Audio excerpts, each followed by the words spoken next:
Hi everyone, this is Pooka G. This episode is the first of a series recorded with our friend Terry Robinson before his passing, featuring an assortment of guests and co-hosts. With the encouragement of his loved ones, we will be working to collect, edit, and release these in the coming weeks so that his words and contributions are not lost. Today's offering was a co-production between Terry, myself and Josh Hillrup for Changeling the podcast, and Josh Heath for Werewolf the podcast. We kicked around lots of names and ideas for what this grand unified theory of World of Darkness podcasting ought to be called, without success, but at least we managed to get through this conversation about the book World of Darkness Tokyo with reasonable coherence. I hope you enjoy it, and so on with the show.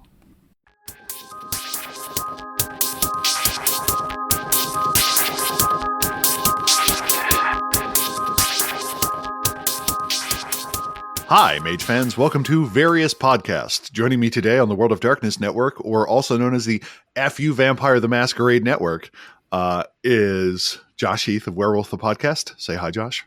Hi, everyone. Oh, I don't know if I'm supposed to say anything else, but I'm Josh Heath of Werewolf the Podcast and other amazing podcasts, except for mostly Werewolf the Podcast. You might know me from there. And Opcast. And Opcast, Arms Around the Trinity Continuum, which is much more exciting for me. That's like the once in a while that I'm identified as being associated with systematic understanding of everything. And I'm just like, no, that's not what you should know me from. Also joining us is Pooka from Changeling the Podcast. Pook, how you doing? I'm just peachy. I have a lot of coffee in front of me, which helps. With Not in things. you, in front of you. It's getting there. Give it time. And finally, the person whose technology platform we are using to do this because it took us 3 other tries. Also, Josh from Changeling the Podcast. How you doing, other Josh? I'm doing okay. Tired this morning, not sure why. Would you like some coffee? Sure.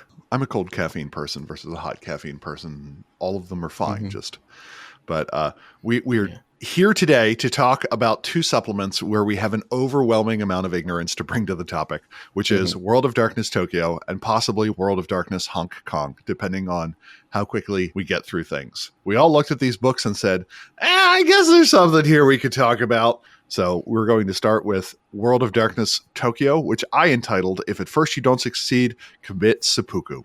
No. Also, alternatively, World of Darkness Tokyo, Arite 6 is about average. Or World of Darkness Tokyo, Ghosts in Uedo Garden, basically. Why are we complicating things? The opening story is a ghost in the Jade Kingdom waiting to get revenge on the cop that killed his brother. They serve on a renegade ship and then goes to kill him. And the entire time, his shadow is like mocking him, being like, you want to kill someone? You're going to kill someone like a bitch. And I think we all came away with the impression where it's like, wait, what? Who's the good guy in this part? The shadow or the Wraith? And then we get an introduction that the author indicates this is the first Wraith book that they have acted as the developer for, and a statement that the errors are their own, which is interesting because they didn't write the book.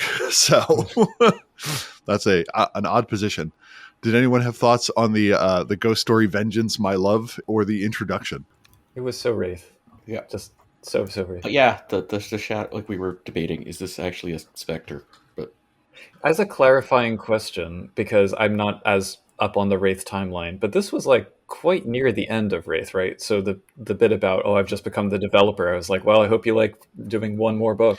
More or less, yeah. This was seconds before End of Empire would be released. I wouldn't be surprised if, due to like White Wolf Publishing chicanery, this actually came out afterwards or something like this. Yeah. Yep. I have a thought on the introduction too, which is a Changeling specific thing.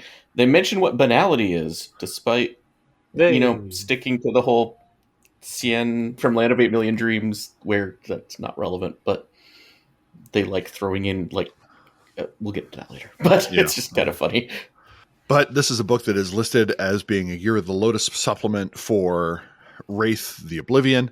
Regardless of that, it does do what any good city book does and gives you the history, gives you the location, and gives you all the other night folk who are active in it until we get to the final chapter, which reminds us once again so thoroughly that this is a Wraith supplement.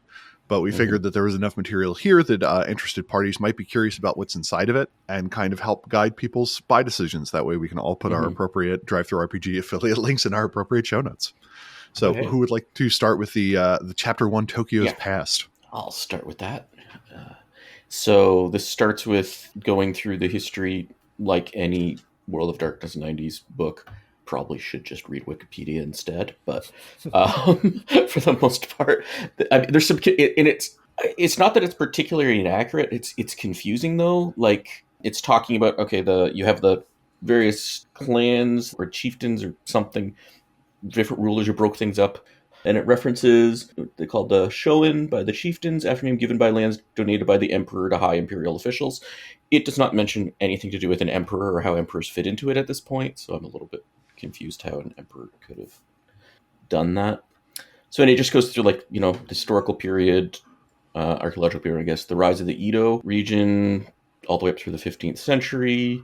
It talks about the shogunate period, which I get, you know, like more decentralized, but again, a little bit confusing because it never talks about the centralized period very much. And, you know, talks about a little sidebar on Christians and other aliens. Then the 18th century, Japan became more restricted. The Ronin incident, a whole bunch of earthquakes and stuff in the 18th century, more shogunate stuff. They were really into their shogunates. Yep. And then their forced opening by US, which is where it was sort of the US in 1853 came in and said, hey, you got to start trading now openly. And that sort of completely upended the political system in Japan. You know, talks about, does the little bits of supernatural influence in it. Oh yeah, they say on the sidebar that Commodore Perry's, like the US forcing it open, talks about how, like, the technocracy was involved by having an agent who may not be human, which was confusing. And then talks a lot about Kuijin, which are the Asian different kind of vampires in the World of Darkness. Yeah, and then the emperor, at that point in history, the Japanese emperor consolidated power a lot more and became much more of instead of more of a figurehead, became centralized again, or maybe for the first time, according to this book. There was a deal with the were-sharks between them and the vampires, and they feel betrayed in World War II when they originally were together. More earthquakes in Tokyo. World of Darkness, more earthquakes. And I mean, this really, any major historical city seems to have a lot of fires and stuff, so this is not, but the earthquake-based. It's all that building with wood. Yeah. And then all the way build up to World War II, through World War II, kind of short, but that's fine, I guess. And then, you know, the only nuclear bombs dropped in wartime. And then the post-war years with heavy American influence. Talking about, I don't know how accurate this is or not, maybe American occupation force actually enlisting the organized crime Yakuza families to fight against communism. It says that here. Sure. Yeah, maybe that happened. I don't know. Yeah, and then going more into like Yama Kings, which are like demon emperors of the underworld, trying to influence things. And then modern era. Yeah, like I said, I feel like you could just read Wikipedia and get it better. Pook, what stood out to you? Well, I will say, because we are doing Tokyo first, I read Hong Kong first, so I kind of read that history chapter first. And it's interesting to me how little this one leans into the kind of East versus West stereotype in comparison. Like, there is the bit about Commodore Perry, and there's a little bit of that, but the Hong Kong history is like, then the Western devils came, over and over and over. So it was kind of refreshing not to have that. Mm-hmm. But then the other thing is that, like, in the context of what you were saying, Josh, about the emperor and the shogun, like, there were points where I thought, well, wait, what's the broader Japanese context for this? And then I was like, well, it is just Tokyo. So maybe they felt, oh, we don't have to do, like, World of Darkness Japan. But that would have been really helpful for a reader in the 90s without access to Wikipedia. Mm-hmm. Yeah, I think it's helpful, though, to remember that this book is in context with the other World of Darkness books around it, right? Like, it is a book that the context exists already, right? Like, in Kindred of the East, you get a large segment of information about the history of Japan.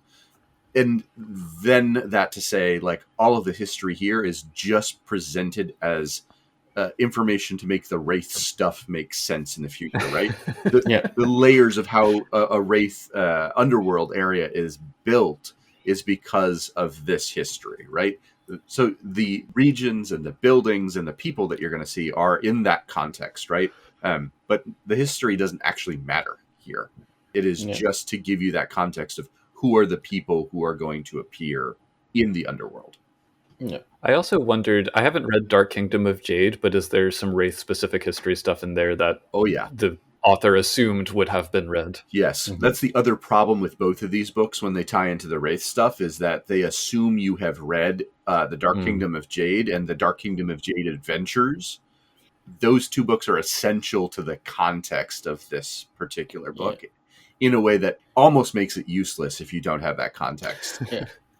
The Year of the Lotus stuff and associated things in general, I found in like Across the World of Darkness, it's like a different game line that still needs a bunch of other game lines, and you kind of had to have read so many books to make sense of a lot of what's in any of them. And that's like the weird Marvel crossover event of RPGs where it's like, oh, you didn't read Ghost Rider 419, so that's why you don't understand why Machine Man is suddenly fighting Galactus. And you're like, wait, what?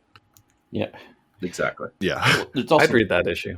There's also the kind of weird thing just structurally or something in this chapter. It has I think the only map of Tokyo is in the history chapter. For some reason. That was, I think, an accidental layout. Thing. Terry, I wanted to ask you as well, what do you feel about 14 members of the Cabal of Pure Thought showing up in the 1600s? That was in my world, that is the Cabal of Pure Thought showed up. That was, and apparently they couldn't get anything done in 250 years. The literal comment I had, Pook, was the entirety of the Cabal of Pure Thought shows up, fails to spread Christianity, is there for 200 years, and then disappears. So, the things that stood out for me were, one, I always like when a location book plots out, these are contemporaneous cities when this was founded. Like there was that day at which Tokyo was just like a fishing village or something analogous. And with a city that has about 1,500 years of history, its contemporaries would be Chichen Itza, Lhasa, Venice, and Baghdad. Ish.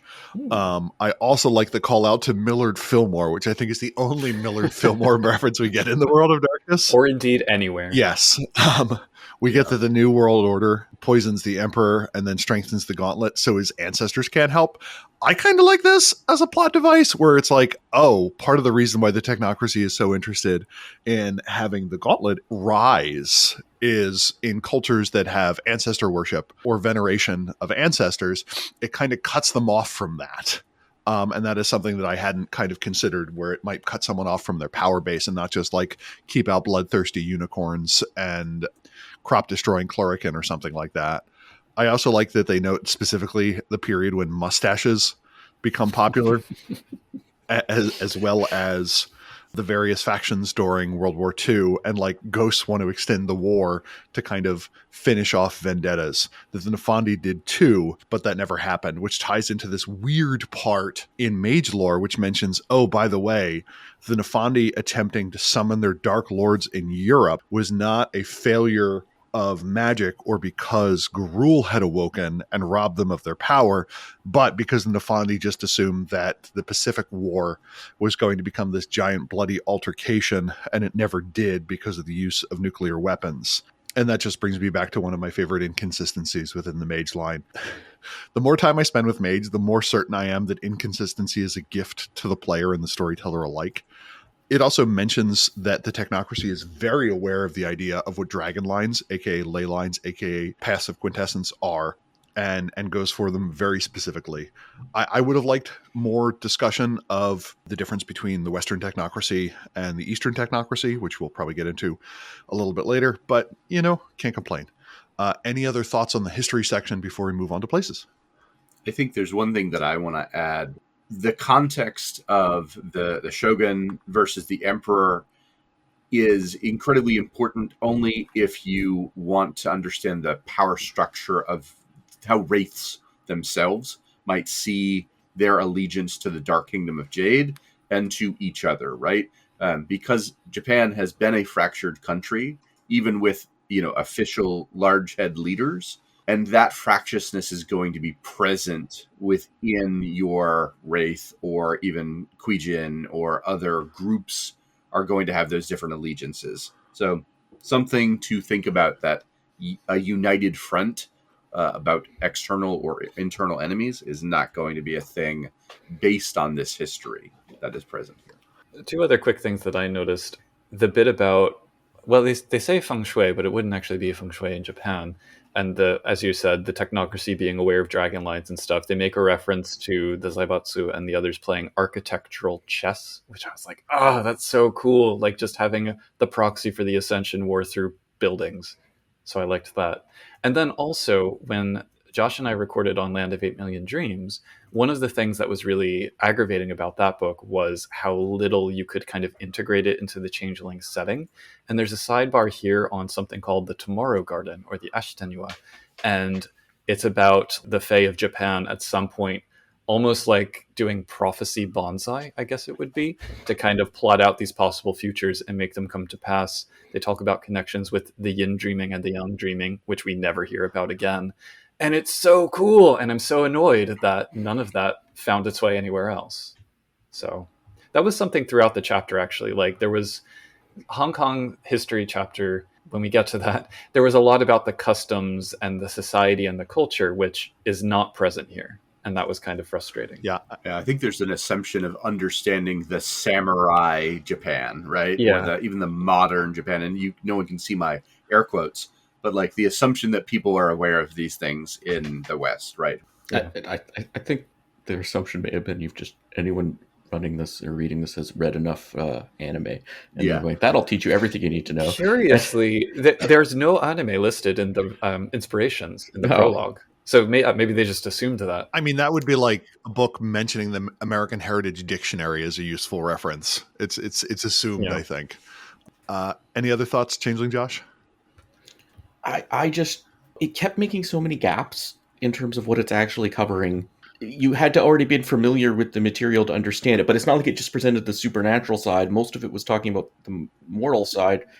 I really don't understand who this was for. Yeah, there wasn't a lot of secret history. I was hoping that we'd get a little bit more of that. Yeah, if they just only did secret history, expected you understood Japan, cool. But if you don't understand Japan history, this is useless to you too, because it's too many gaps. It was seemingly from an era before we figured out how to make real world history gameable, like how to write it in such a way that a contemporary player would be able to drop it into their game. I grew up playing the Sid Meier-DOS game, Sword of the Samurai, and that was perfectly sufficient to understand this.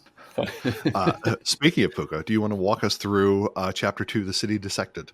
Nay, Terry, we shall run. So yes, Chapter 2, The City Dissected, is about the geography of Tokyo, which it describes as a city in combat with itself. Sure. I apologize for referring continuously back to the Hong Kong book, but let's consider that foreshadowing. Unlike in that book, we don't get sidebars about the Shen, the supernaturals, in each of these locations. That's all kind of in the next chapter. But the various districts. So we start with central Tokyo as the main center of influence for the supernatural population, because that's where most of the hubbub of Tokyo takes place. They call it the convergence of tradition and progress. The subdivisions include the Imperial Palace. This is the closed-off citadel home of the Emperor. It's surrounded by diverted rivers and is a balanced bastion of Qi. The city's Kuei-jin ancestor and Hangoyoke both dwell here, which I guess they kind of get along. I don't know enough about the setting to understand how that works in relation to, like, Kindred and Garou, but okay.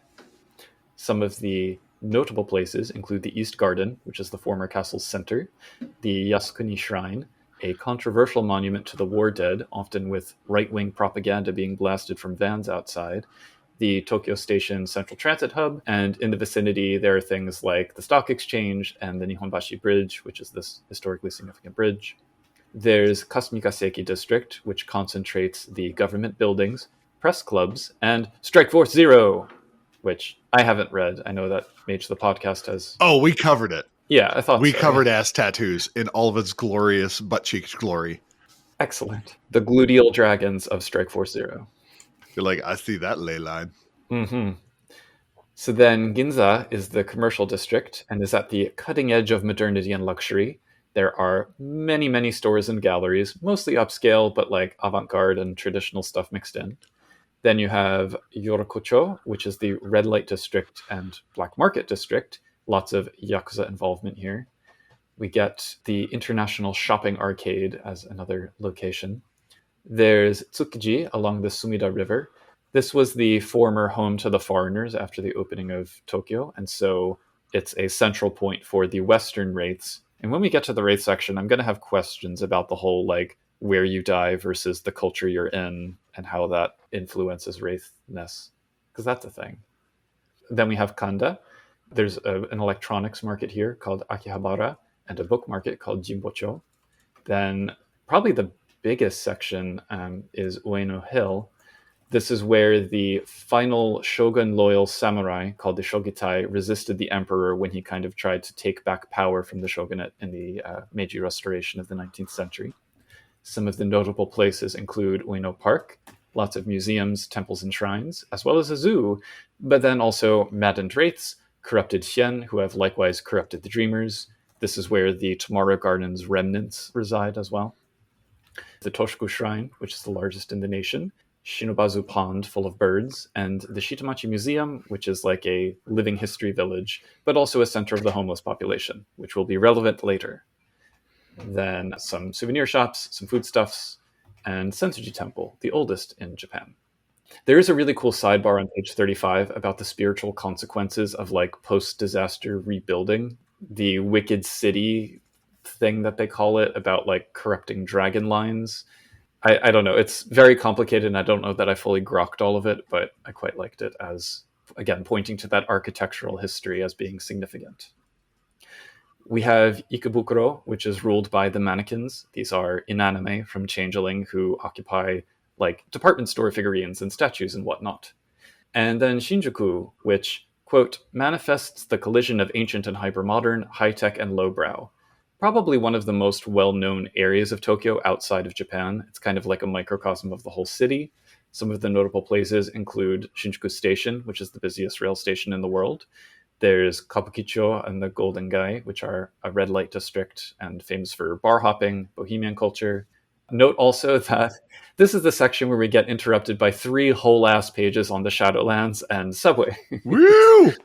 So, an odd placement, but the basic details are that with the rapid development of Tokyo, there are more relics than can be preserved, and the lack of cemeteries means that cremation was kind of a standard practice, but that also creates bottlenecked access to pathos for wraiths. The society of the Shadowlands here is traditional and patriarchal, ruled by force-based authority against neighborhood councils of ghosts, I suppose. Control of the pathos defines classes of those who have it and those who don't, and that drives conflict along with the occupation versus resistance dichotomy that we'll get to later in the book. I wish I spoke more Wraith so that I could have gotten this more, but I like that they've thought through the consequences of these cultural practices. And then there's thousands of people living in the subways with a higher than usual concentration of the Shen, mainly Nezumi, the were-rats, but they try not to attract attention. The wall is weaker here, naturally. After all of that on Shinjuku, there's also a sidebar on the Yakuza, their history as volunteer militias, their semi-public legitimacy, the honorable Robin Hood image mixed in with often extreme and or right-wing violence. This is all the stuff that I was kind of longing for in the previous chapter. So I guess it's good it found its way in. Last couple districts, there's Shibuya, which has the other busiest railway station in the world, Roppongi, which is the playground of Tokyo with the main club scene.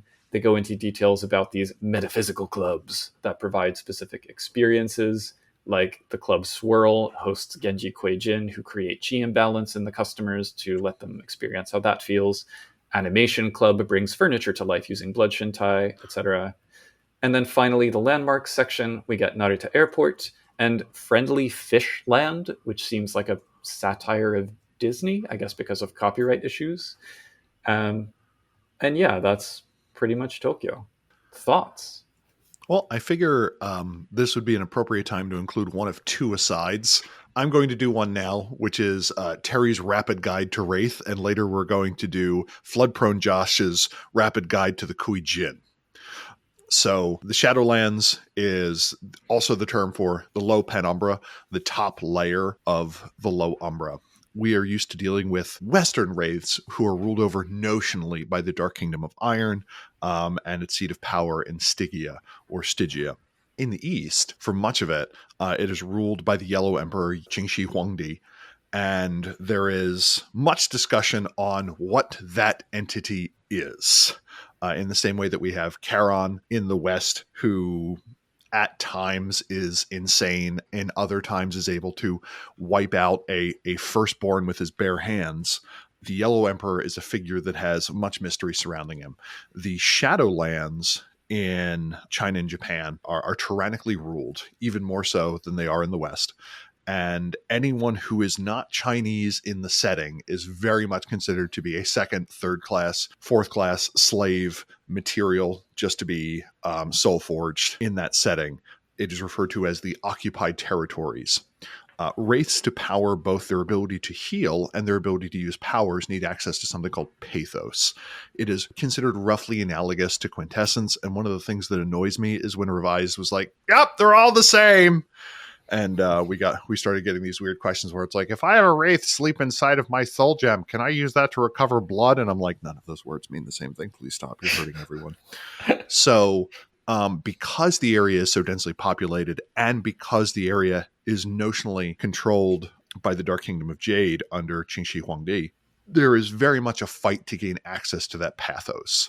In the occupied territories, there is a tension between the Wraiths there, again, being occupied, and the Dark Kingdom of Jade requiring a steady flow of pathos and jade, which is kind of their building material, to go back to the administrative center, while not extracting so much that the local wraiths rebel against the power of the empire. So we have this tension in the book between what it talks about the neighborhood councils that control access to pathos in the form of strong emotions. In this case, most often viewed in terms of prayer to one's ancestors, ancestor veneration, or at least respect towards them.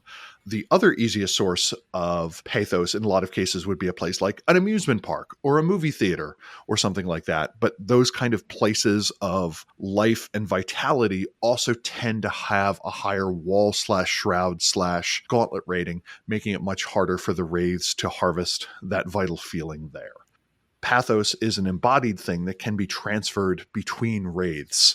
There's also a number of arts and arcanoi that center around this. And as was previously said, the book does kind of assume that you are already familiar with all those wraithly powers. Like at parts it says, oh, by the way, you need to be familiar with the way of the farmer. And it will just make throwaway references to those kind of powers. You don't have to have an intimate familiarity to make it through. I was able to make it through. I mean, I read Dark Kingdom of Jade and Dark Kingdom of Jade Adventures years ago when I thought we were going to do more Wraith stuff on Mates the Podcast. But you can get by having the wiki open. I would say that is the level of additional help that would be kind of required to do. But Way of the Artisan, I think Way of the Farmer, probably the most recognized things to be done there. But the key takeaway there for the underworld, and this will come up later, is Japan is considered occupied by the Chinese race under the tyrannical control of Qingxi Huangdi, who may or may not be a demon or have been replaced by one.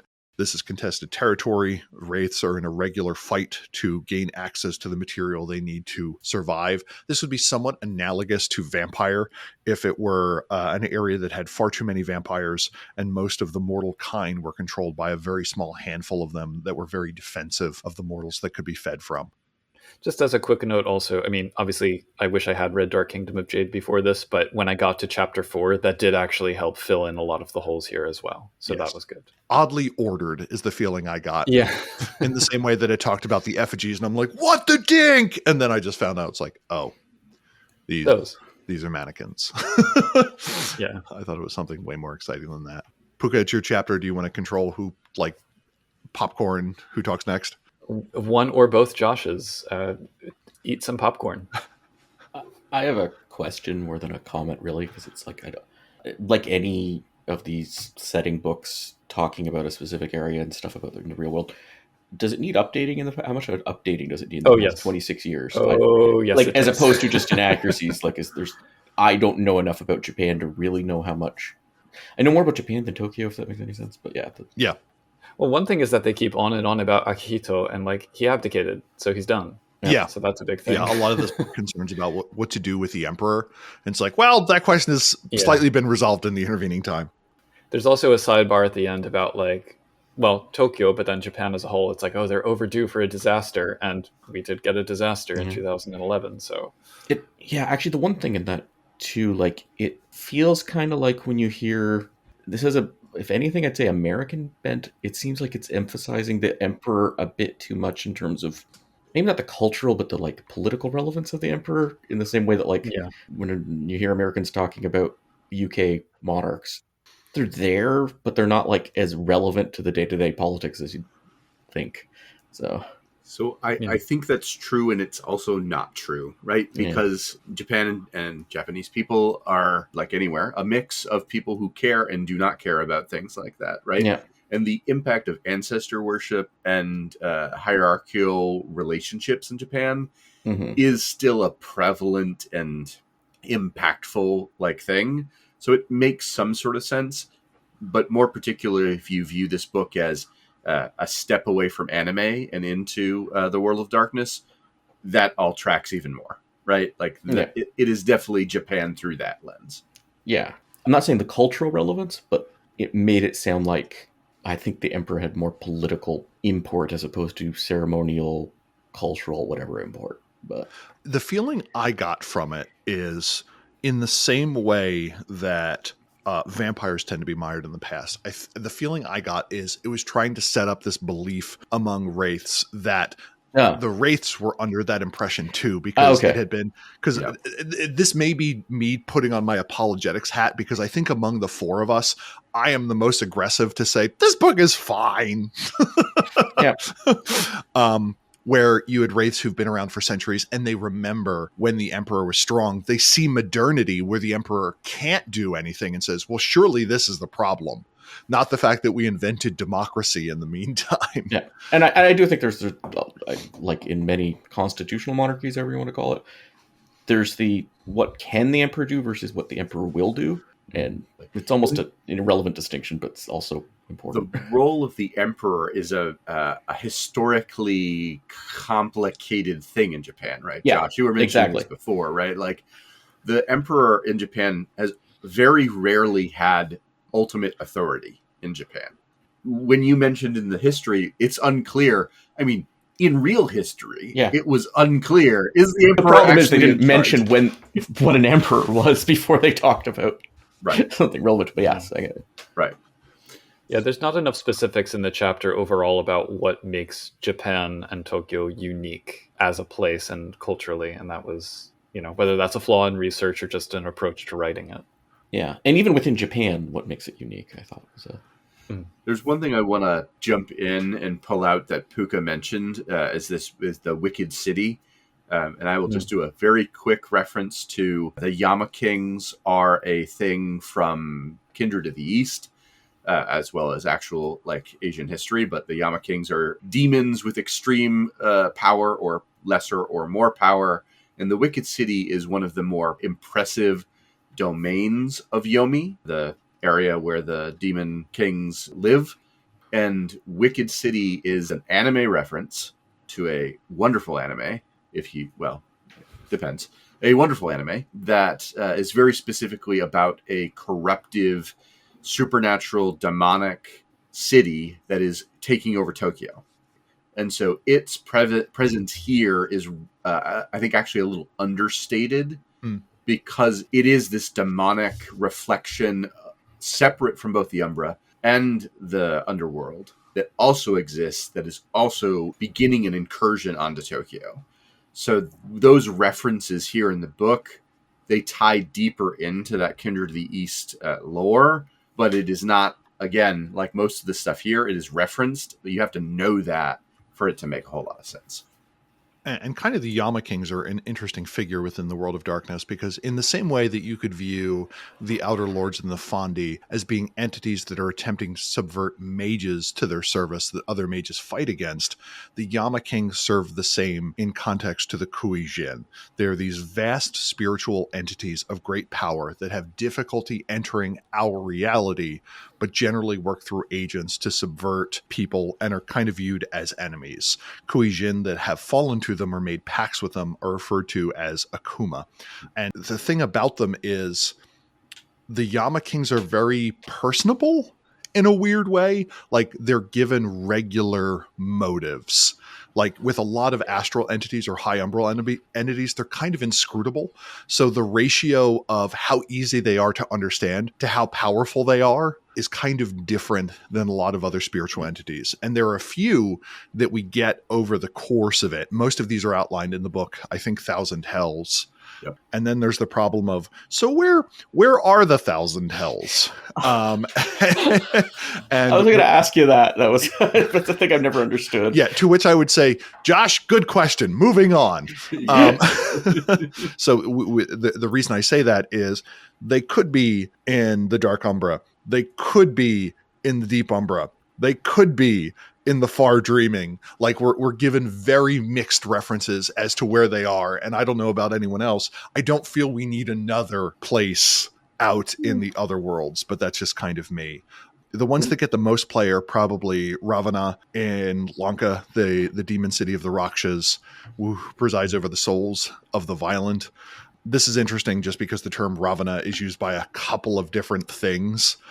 We have Emma O of the Night Realm. We have Tomu, who gets even more coverage in World of Darkness Hong Kong from the Hell of Being Skinned Alive and is one of the more active agents. And then we have Mikaboshi of the Wicked City, who notionally each of these has a dominion over a type of soul. But we also get the idea that you can kind of wind up anywhere.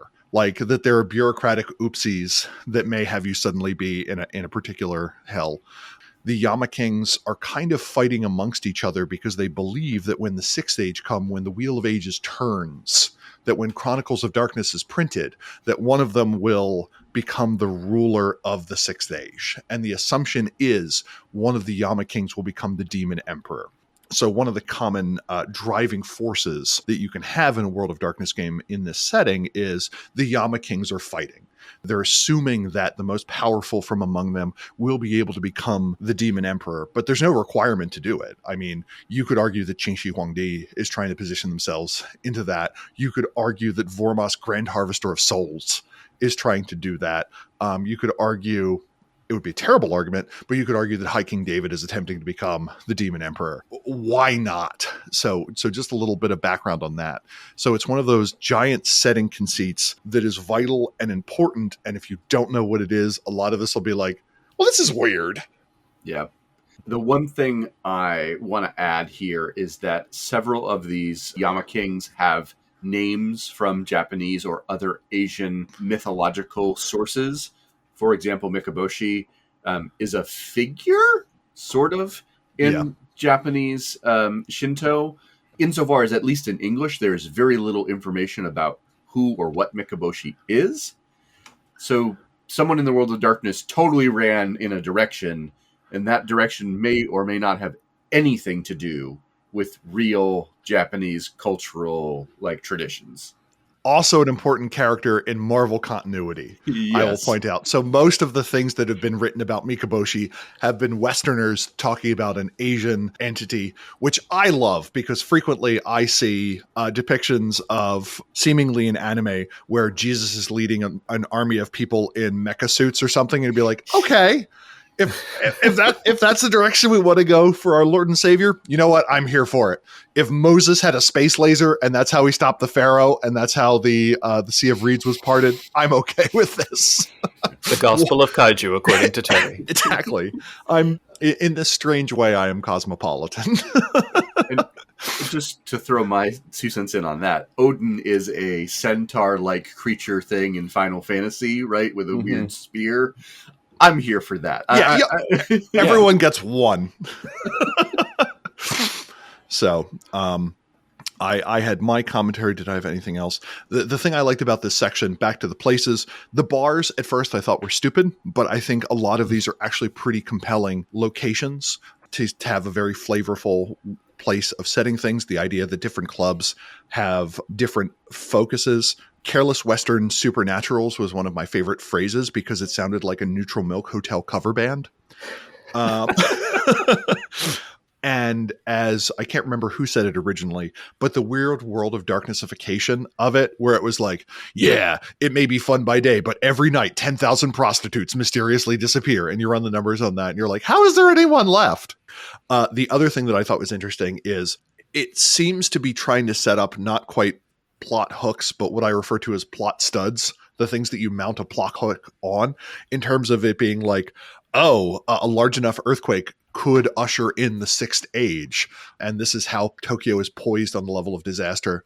Only after realizing this book was so thoroughly a Wraith book did that make sense to me, where it was like, what is the thing that upsets the balance of power? A whole bunch of Tokyoites dying, going into the underworld, and suddenly the occupying powers do not have the ability to control the populace anymore. And that is the rebellion that potentially frees Japan. Whereas everyone else would be like, oh, this is terrible. Like, there is no generally player-facing faction in the World of Darkness except for Wraiths, who would view a massive earthquake as a boon. Like, no one wants to see 2 million people die and a city burst aflame. Like, no one wants to rule over the ashes of Tokyo, except for maybe in the underworld. Mm-hmm. That's a good point. So before we make sense of Chapter 3, The Secret Players, we probably need some background on how the vampires of Asia, as it were, synecdoche with Werewolves of London, work. Lolan, Josh, can you give us a walkthrough of that? Sure. So the Kindred to the East, or the Wan Kuei, or the Kuei-jin, which, trust me, those are all mostly made-up words. Or the Fallen Wanjian, my favorite. Yes. They are very different from Cainites or your Western vampires, right? They are actually more closer to Wraiths and Risen, in that they are people that die, go to the underworld, specifically to one of the 1,000 hells of the Yama Kings, and then they crawl out of that hell into their body again. They start devouring bodies like a monster on the street, and then they are eventually led out of that monstrous nature and are set on a path or a dharma that they are given to use as a way of controlling their pun and ho natures. I am totally mispronouncing those, but your yin or yang energies, effectively, right? That's really important to know, is that Kindred of the East, these vampires are actually, they are very similar to Wraiths in that they share a lot of similar concepts, these connections to various types of energy or chi. At the same time, the Hengeyokai, or the Shifters of the East, are very similar in that they are attuned to the dragon lines, these energies of chi that the vampires are also interested in. And instead of hating each other or wanting to kill each other, they actually often work with each other as long as they are not directly fighting over a dragon's nest or a cairn or a node or whatever term you would like to use in the World of Darkness for that center of energy, right? That context is really important in that, like, you often have multi-shen or multi-groups of various World of Darkness entities working with one another, right? Instead of existing as separate antagonistic groups. They are certainly there as antagonism within them, but that ability to interact and work with and work for each other is really essential in recognizing that if you want to have a were-tiger appear in your vampire game, that is totally appropriate. If you want vampires to walk into the underworld, vampires in Asia, for whatever reason, for the reasons I mentioned before, can walk easily into the underworld as they can into the Umbra. In the Western World of Darkness, you're not going to see most Kindred in the Umbra, ever. That's not true with these Kindred of the East, right? So there's more. There's 1,000 things more that I could probably provide here, but I think that's the essential background that's helpful for framing some of this character elements here. The feeling I always got was that in East Asia, it wasn't that everyone got along better. It's just that you were constantly communicating with your enemies. Like, I feel like people underestimate the degree to which the US and the Soviet Union talked throughout the entirety of the Cold War. Like, there was constant communication back and forth. That doesn't mean they got along well. It was just kind of this diplomatic necessity. So there is less ignorance, but there is not more cooperation. It's just one of those things where everyone's dancing kind of closer together. So when you get stabbed, it tends to be a little bit more intimate. And I also got the vague impression that they were more non-werewolf shifters in East Asia. Is that just my impression, or is that actually the case? Okay. No, that's actually the case because, one, there are less wolves in most of the parts of Asia that they're talking about, right? and the War of Rage didn't occur here. The War of Rage being werewolves killing all the other shifters. It didn't occur in most of Asia, right? So the Beast Courts are this group of Hengai Yokai that interact with each other and work with each other. So you're going to see in New York City, you would never see Geru working with a Ratkin, right? They would kill each other before that's going to happen. Here in Asia, they're part of the same court. They're part of the same pack. That is very normal, is what we are told, at least in these areas. Upland, Josh, or Pook, do we have any commentary on changelings in East Asia that we want to add at this point? Like a little encapsulation? Yeah. Luckily, mages are just humans, and humans are everywhere. So there's no weird difference in being like, oh, you have an East Asian soul. Your avatar, like shadow puppetry or something like that. I think the key thing is that the Xian, which are the Fae of East Asia, the way that they're presented in Land of 8 Million Dreams, which came out the same month as this book, is that they fundamentally have very little to do with the dreaming, very little to do with glamour or banality, all of which are like key things for the non-Eastern Asian Fae. I mean, they're much more closely tied to all of the things that Lowland just mentioned, the Hangyoka and all of that, because they do have yin qi and yang qi, and they're very committed to answering prayers, maintaining traditions, engaging with mortal communities, and also can function kind of like Risen because sometimes they occupy dead bodies. So they operate on very different principles. That being said, in this book, we do have examples of both Western and Eastern Fae. This is actually the only time in all of the World of Darkness we get actual stat blocks for Xian as they are written up in their final form. Hong Kong has something else going on. Mm-hmm. Upland, Josh, anything to add? Yeah, you can think of them as two different games entirely. Yeah. Except for Land of 8 Million Dreams references a few rules that are in Changing the Dreaming. But other than that... They don't have Seelie, Unseelie. They don't have Chimera, they have spirits. Yeah, it's even more disconnected from Changeling than the Qui-Gen are from Vampire. Yeah. Well, and really, it's a spin-off of Kindred of the East more than a spin-off of Changeling. So. Yep. Is this the part where we just tell everyone to get in the realm of gods and dreams and use that instead? Or yes, and also listen to our episode on Land of 8 Million Dreams. Listen to our episode on both books, because we go through this in much more detail. Land of Gods and Dreams and the Storyteller Vault. Excellent. So who would like to talk about their night folk first? Well, should we start with the Wraiths first? Okay. The first one we get is Yanqi, the 47th Ronin that didn't kill themselves. They battled the Imperial Reapers and Yu Huang. Reapers are people that go into the underworld who find newly arrived Wraiths, and if they like them, help them join whatever power structure they are part of. If they don't like them, they may just kill them or turn them into a footstool, as happens in the opening of World of Darkness Hong Kong. Larger than life with centuries of knowledge. I feel like this was like the Han Solo arriving in your Star Wars game. Like where it's like, whoa, cool, notable historical figure. And Wraith is all over the map for those. Where they're like, Andrew Carnegie is constantly being tortured in the underworld, where other people are like, Hypatia, we've been making room for you. So it's kind of an interesting place for the political commentary or historical fan fiction creation of the authors to pop up. Pooka, you had a comment about the 47th Ronin? Yeah, just the way he's presented here, there's a lot of stock set in like, oh, nobody knows what happened to him, and he was punished for his cowardice for not committing seppuku with the others. And while there is a tradition around that in Japanese lore, because the story of the 47 Ronin is a very well-known trope in Japanese legend, there's lots of films and everything. In most of the traditions, at least the one that I learned when I studied Japanese culture, is that they just sent him away to report on what had happened, and he was pardoned and lived to a ripe old age, which is, I guess, much less interesting from a Wraith perspective. But, became an accountant. Yeah. I mean, yeah. Do you want to give a quick overview of the tale of the 47 Ronin too? So basically there were 47 samurai that served their master, who was like murdered by a rival.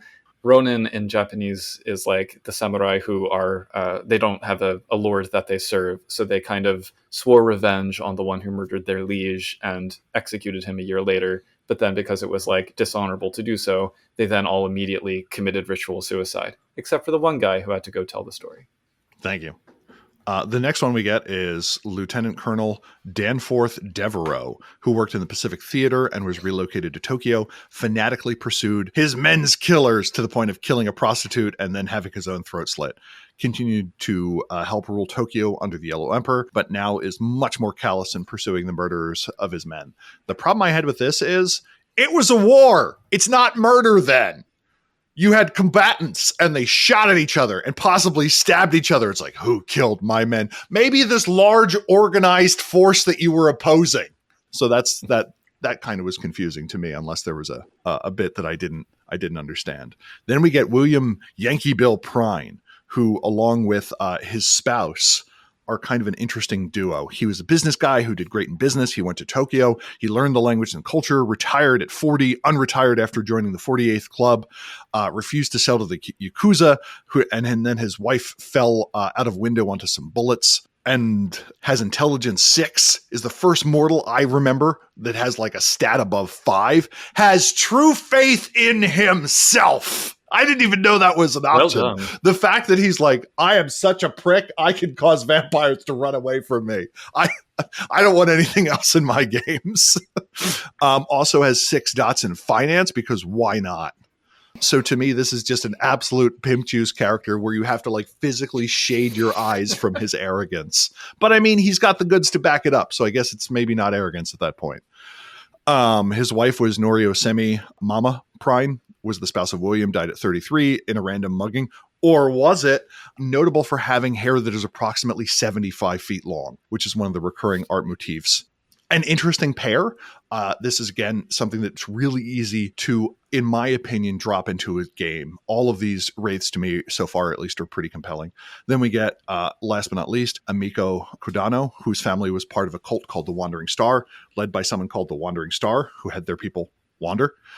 Moved to a Shinto shrine, and no one was allowed to leave. The father left the cult. His body was never found. Amiko got inducted into the inner circle, stabs the cult leader in the throat, leaves, wanders away, is found by the hotel staff of the 48th. That is the entity that Yankee Bill Prine is over, and has 3 dots in psychic abilities, hand wavy motion. So we kind of get the idea that Amiko may have gotten some premonition of where this was going to go. And I just think makes as an interesting stereotypical ingenue character that also has psychic powers and stabbed someone in the throat. Reading both of these supplements reminded me of how bloody the rest of the World of Darkness is compared to Mage, where you're like, I'm going to teach this enchanted fire hydrant how to read. And that was kind of my feeling there. The next section is the Koijin and the Kindred. Pook, walk us through the undead. Yes. So briefly, I think this is spelled out in the Kindred of the East core book, but the sort of core political division among the Japanese Koijin is House Bishamon and House Genji, who are respectively kind of traditionalist and kind of progressive. Feel free to correct me if I've got that wrong, but I think that's basically what it is. And the eldest and most powerful of the Koijin among those in Japan is Hakari. He is of House Bishamon. He is a 1,000 Whispers samurai. 1,000 Whispers are... It's too complicated to get into, but they're the cool ones. They're the He was an advisor to Tokugawa Ieyasu, one of the most famous of the shoguns of Japan. And after he died, he returned to keep on serving the shogunate, because he's like that. So he's a very secluded traditionalist who kind of stepped back into power after World War II and has been managing things in Tokyo among the Koijin ever since. His right hand is Yoshida Ozaki, who is a devil tiger. They're the sort of nasty ones that lean into their beastly nature, to put it in vampire terms. He is the, quote, epitome of the successful Yakuza chief. He is the voice of Hakari outside of the palace. He is ruthlessly efficient, and he hangs out at the 48th Club along with, apparently, half of the Shen of Tokyo. And then the third one we get is Hirotagana. He used drugs and cheating to fuel his goal of becoming a film star before falling in with the wrong motorcycle gang. He's kind of like a synthesis of all Japanese crime film in one character. And he's a resplendent crane, who are, I thought, the sort of most human-leaning ones, but he doesn't seem very nice. So those are the 3 Koijin. Compared with the Hong Kong book, there's a lot less attention to kind of like their time in hell and how they see their return as an atonement, which was something I really liked in that book. So here we get just much more about their mortal lives, and then like, by the way, they're back now. So that's how they're presented here. And then we get one Western kindred, which is Preston Varick. He is a Tremere protege of Oliver Thrace, who we'll see in the Hong Kong book. He's trying and mostly failing to extend the clan's power into Japan, but then on the side has a smuggling company that's doing quite well. None of these characters have 75-foot hair. Missed opportunity. Cool. Next up are the mages. We get a fair number of these because people are like, well, we have a bunch of vampires. I guess we need to have a bunch of mages. Even though in like a Mage City book, we were like, we will tell you about both mages here. Tokyo is listed as a place that is loved by the virtual adepts, what for all of its gadgets.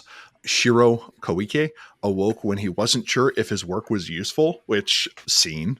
Worked in communication technology, especially TV, makes unremarkable changes to his appearance, except for his glasses always keep up with current material science. So I like the idea of him having like grapheme glasses with pentaquark lenses or something. Arete 5. Flashback to every crossover book where they're like, I don't know how powerful mages are. Let's give them an Arete of 17. I'm like, sure, why not? Each of these characters is given a secret. And his secret is he doesn't know what's going on, which I think is the secret of every mage character, at least, even if not NPCs. The Void Engineers are interested in the simulated environments of Tokyo, and Hayashi is part of the Observer Corps. Not a thing in the Void Engineers.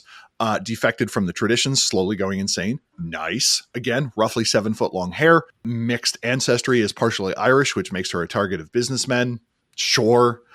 Mikhail served for the Syndicate for more than 40 years, worked with the Reds, trying to help the Syndicate gain power over government through profitable international deals. And a communist syndicate. Yeah, that's, I was fascinated by that too, because how does that work? Exactly. The role of the technocracy under the Iron Curtain is talked about in precisely one book that isn't for mage, The Red Sign, which goes into great detail about the 5 technocracy waves to influence the Supreme Soviet.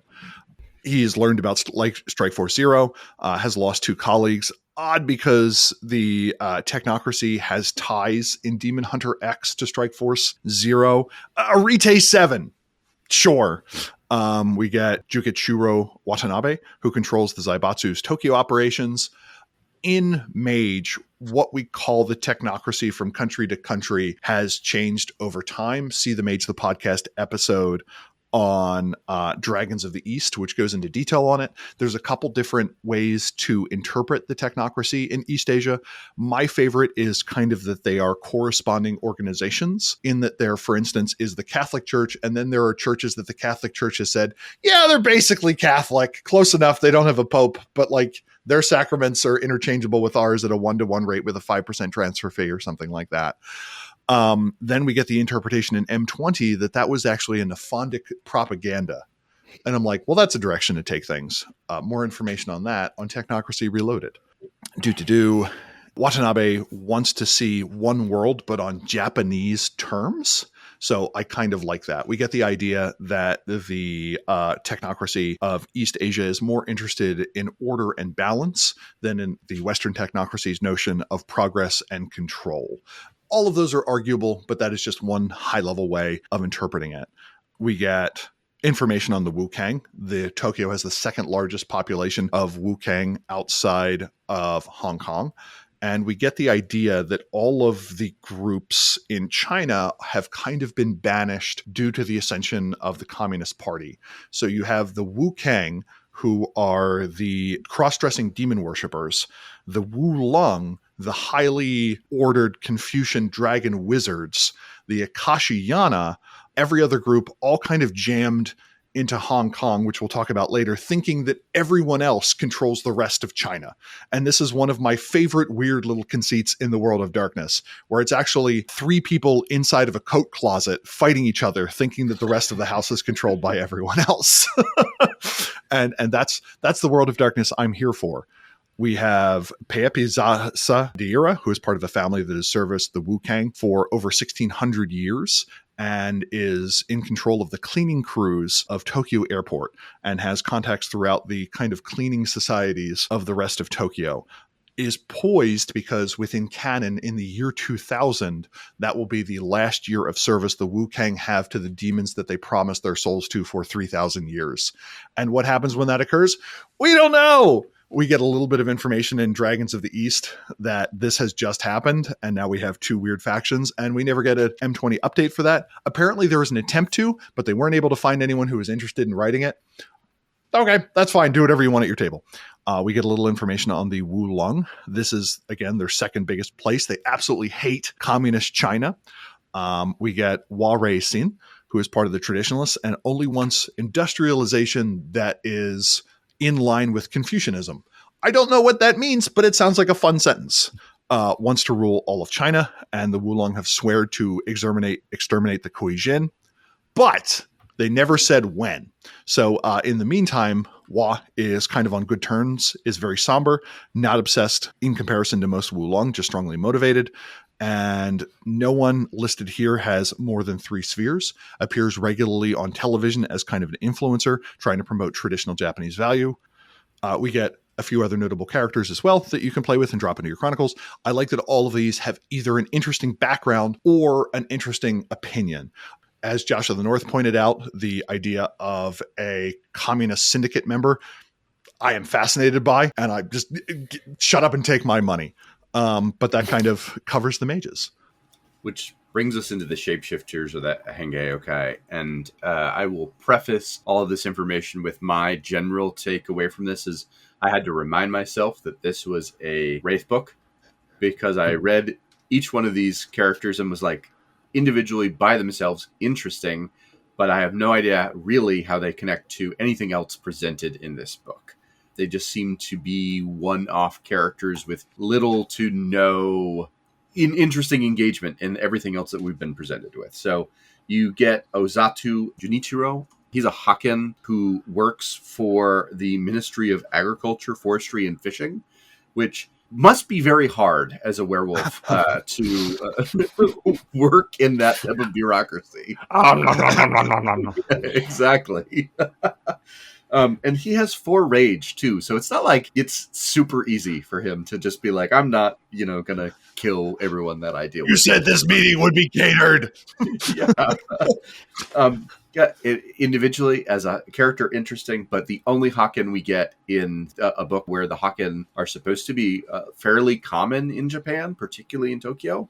And that was a little disappointing to me, where it was like, you should give me more of these people, right? If this is a World of Darkness Tokyo book, and it's not. It is a Wraith book that happens to include some characters from outside of it. You've got Hashimoto Takai, who is a Rodin's a Nezumi, so a rat-born rat shifter, who, what I love about him is several of these characters have a connection to Strike Force Zero, and Strike Force Zero is this anime group of hunters that go around and do anime hunting things. Again, if this was in Demon Hunter X or one of those other books, I'd been like, cool, that all makes sense. It just feels like someone wrote these characters for other books and was like, we're going to put them in the Tokyo book. We need more tie-ins. Exactly. You've got Densosu Ito, who is a Khan or a Tiger Shifter.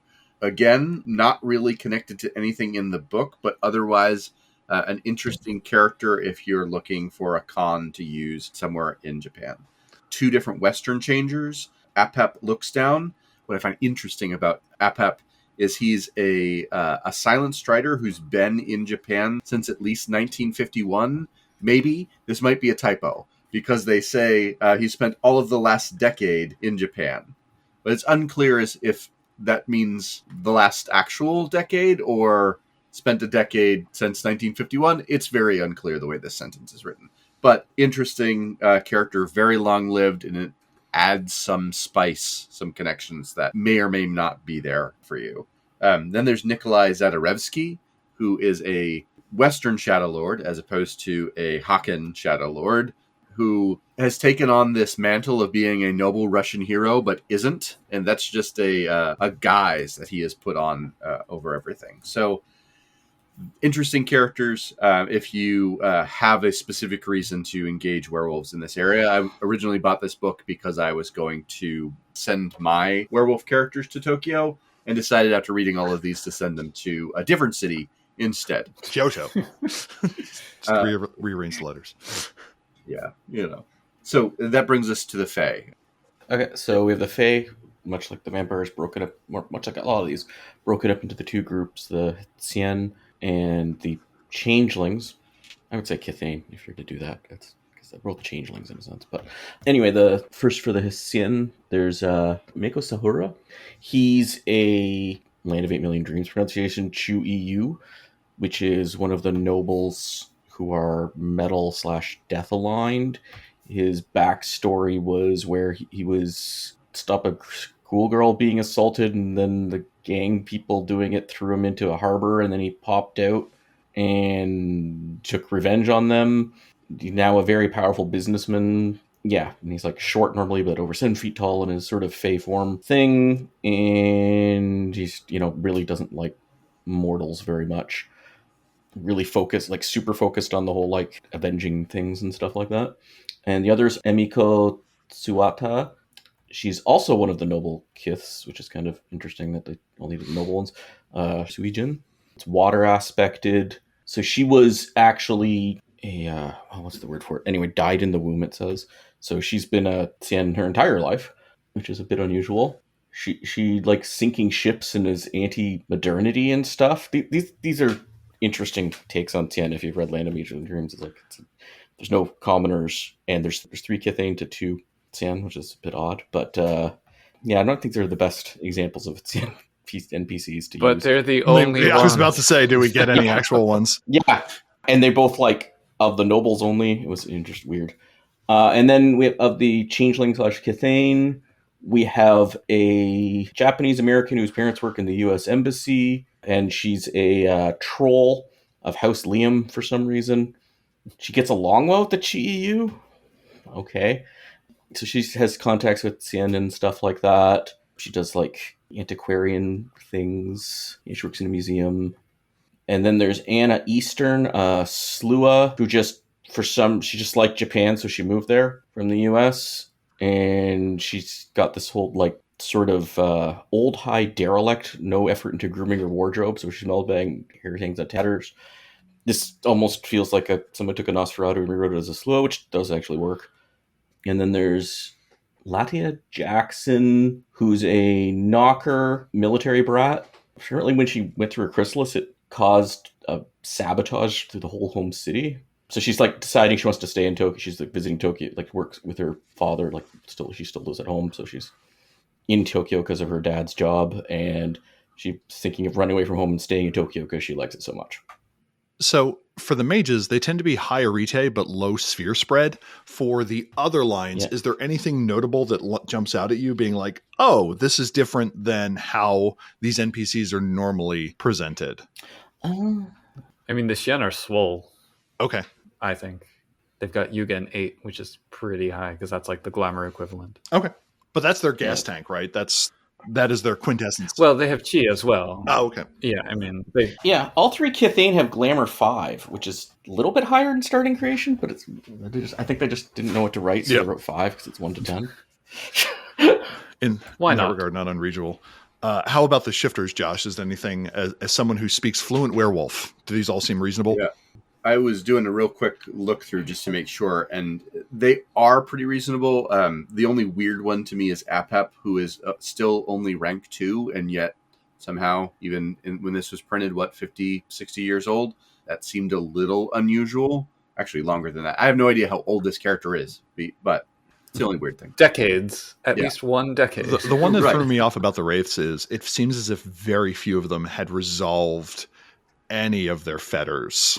All of them had pretty high ratings, but I mean, there's a couple different race directions you can take that. Just as a note, I am in the preparation phase for a Wraith Chronicle, so I'm at the familiar with the text, but not familiar with how it plays at the table level of things. I do find it interesting when they give them Western versus Eastern Arcanoi. It seems a little bit odd to me that Yanqi has Western Arcanoi, but I don't know if that's just the easiest way to kind of list things. I find it interesting that Devereaux has very high mnemonacy. Minimus.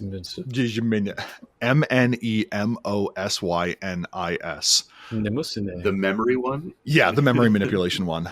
Yeah. Any other thoughts before we move into the last chapter? Melissa Uran is allowed to do every character art ever from now on. Forever, yes.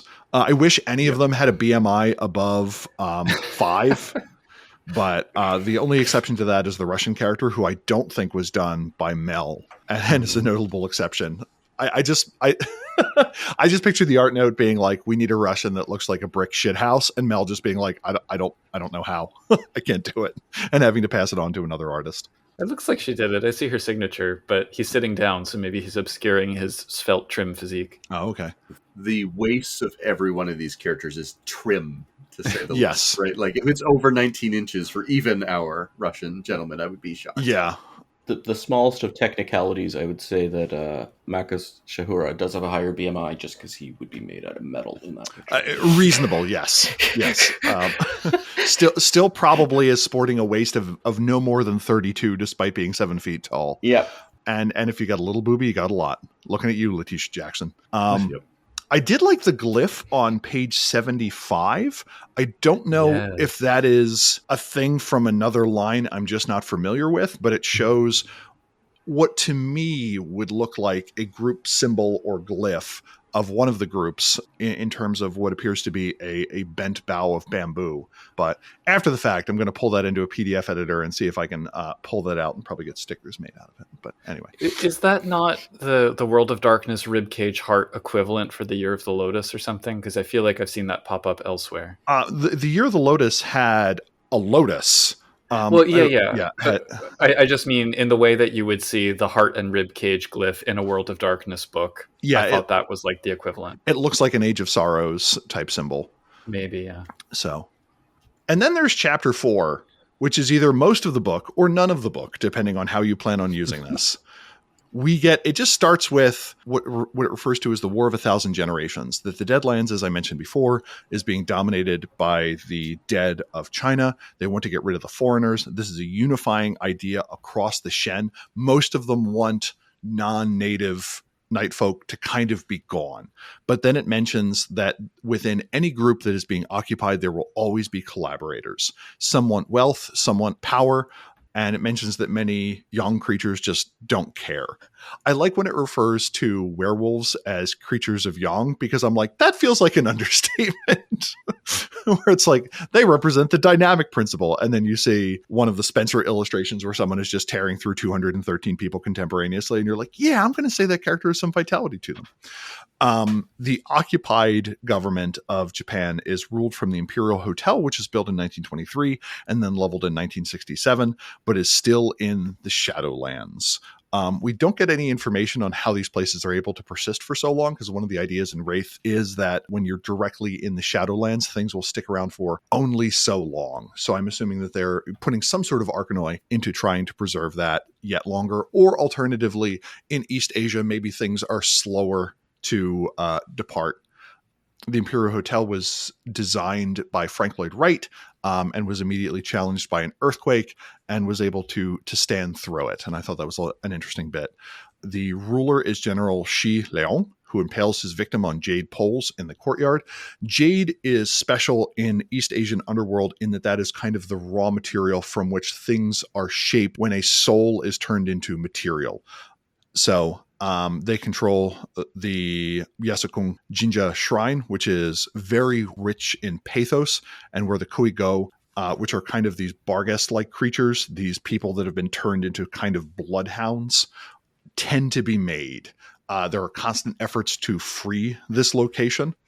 Dark pathos here isn't controlled, and the shadow is often strong within the occupying bureaucracy. So the question is, what does a bureaucracy look like when 10% of the time the darkest aspects of your employees come to show? This kind of explains why the bureaucracy of the underworld needs to be so rigid, because at all times people have something dark whispering in their ear, pulling them towards oblivion, which Josh, I don't know if actual government is like that, but...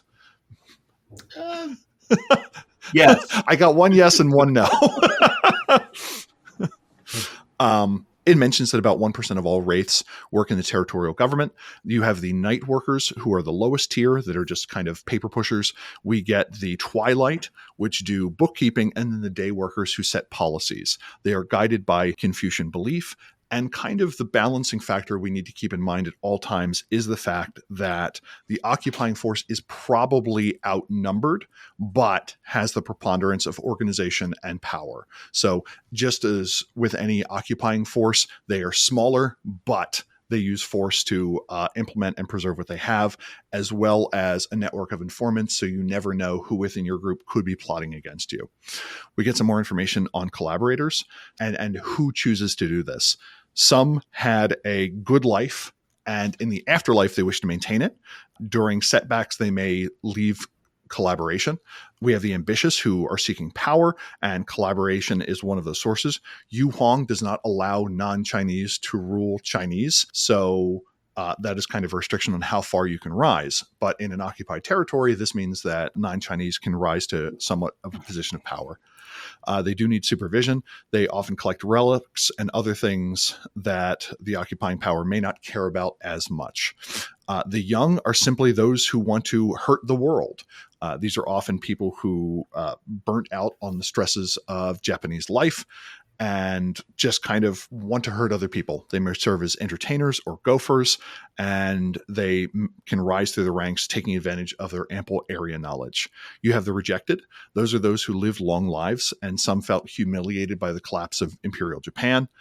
A lifetime of traditional values got them nothing, and many say that Japan needs reform. And then you have the visionaries, who see the occupation as a platform to change Japan. So these are the people who are like, no, I'm going to establish myself with the greatest power just because that allows me the greatest platform to promulgate my ideas. They see Chinese culture as a potentially useful synthesis from which they can propel Japan forward.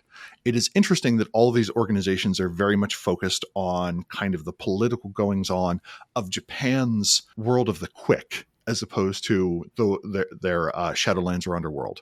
Then we have the resistance. Chinese opposition comes from the struggle against the Qin and the Society of Thousands Hands and Eyes. The struggle is led by Yintaro Koichi, who hates the occupation, was a 19th century naval captain who killed himself via seppuku when he couldn't meet the rising tide of professionalism. I like the idea that's like, I wasn't good enough to serve, so I killed myself, and now I'm in charge. Tends to be conservative and only switch tactics after heavy losses.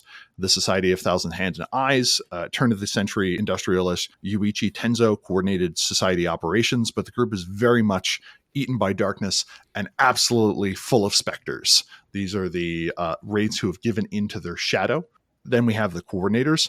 Atama Jogoro is a Kuijin from the 17th century who discovered the Jade Empire's oppression, mentions closeness with Keiki, which I could only find as a Kopoloe term meaning magic user, which may or may not be what they're referring to, wants to coordinate concerns among the 5 main types of night folk, which is kind of an interesting take. We have the organized opposition, which includes the Fist of Nippon. Kitagawa Hideo uses more modern methods and Western arcanoi, mentions that there are 50,000 wraiths that get basic training each year. Working backwards, that kind of implies that 3% of the Japanese that die join this group. And that is just absolutely ridiculous. That would be in mage the analogous to like, oh yeah, 1% of New York City is a mage and is hermetic. And you're like, oh, that's a lot. Nippon Ascending is another group that has 3 detachments of 5,000. They have 2 to 3 times as many untrained assistants.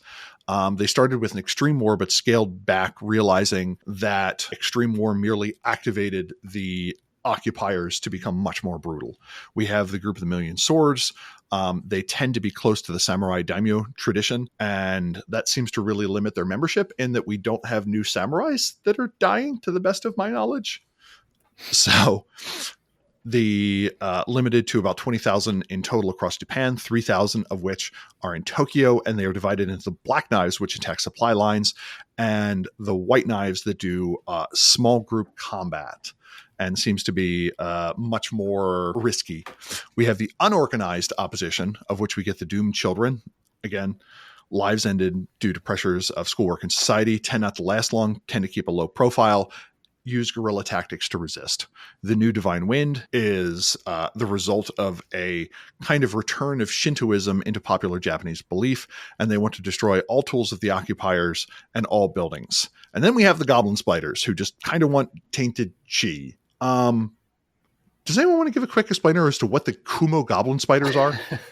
I too could use one. Yeah, this requires a little bit of background in what are they called? The Spider Shifters of the West. Oh, the Ananasi. Ananasi, thank you. My brain just They're my lost favorite. They're my favorite of the Western shifters. Yeah. So, Oh, why is that? They're both creepy evil, but at the same time the least bad. Like they're most productive. It's an interesting contrast. yeah, and that's actually useful for the context of the Kumo spiders, right? The Ananasi are the most balanced of the werewolf, non-wolf shifters, right? They have aspects that are both worm, wild, and weaver. The Kumo spiders are Ananasi that has said, "F*** that." We are fully embracing the worm, and not just the worm, those Yama Kings. Yeah, we are 100% for them. Destruction of everything, like corruption of every human being and every other Shen possible. Give it to me right now, because I think they were trying to lean into the creepy spider people in some anime that were a thing in the 70s and 80s. So the Kumo are these Ananase that have completely become aspected to the worm and to the Yama Kings. Thank you. We then get a section entitled Mutual Enemies. We have the mannequins that reign in stores. They have invaded and are called effigies. They collect tribute from the Chimera and wage war on their neighbors. This is interesting but weird to me in that it implies a incredible density of changelings, which may or may not be the case. I am fine having this as a legend, or I would want to put it in something closer to a department store where there's one or two places. But that's just me. Josh or Pook, do you have any thoughts on the ubiquitous mannequin? It's a little bit weird because they're talking about the mannequins, but they're referencing the automaton realm and not the later inanime book that actually talked about the mannequins. So it's a little... I don't remember the timing of this, but that's a... This was after both. I mean, yeah, this was... So it's... whoever wrote that hadn't read an anime the secret way, I guess. But it doesn't really make sense for the mannequins as presented there. And if you go it the other way, they'd be a bunch of chimera. But it does track with the statement that we get in Anime the Secret Way that there are, like, by far more mannequins than any other kind of an anime in the world. Yeah. So it's not that there's more changelings. It's more, you could almost put it like playable bygones from a mage perspective. Yeah, I get the impression that Tokyo may be the capital of the mannequins if we had to pick a location. Is that the impression that you get? For this it is, but in an anime we're told it's Europe because they have ancient and medieval statues everywhere as well. Mm. But even in Changeling, they don't really do the ramification of so many mannequins running around.